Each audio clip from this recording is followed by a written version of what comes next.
Welcome to Luca and Miguel. Enjoy the video. In this video, I will show you how to open your Volkswagen Golf key fob.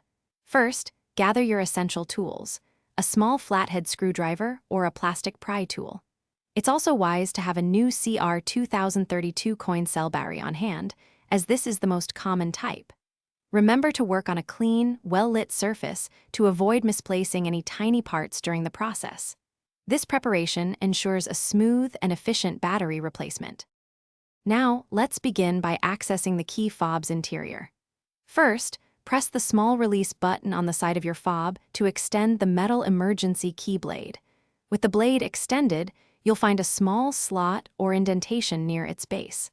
Carefully insert your flathead screwdriver or pry tool into this opening. Apply gentle pressure to start separating the two halves of the key fob housing.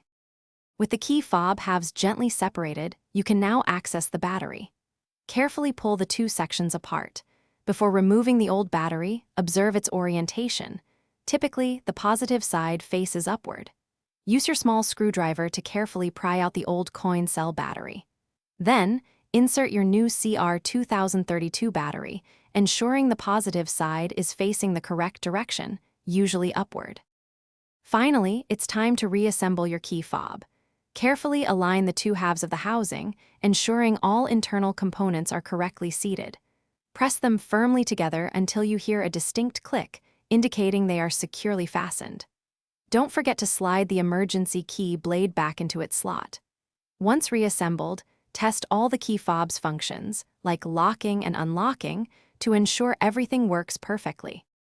Thanks for watching and please subscribe. It's the best investment you'll ever make.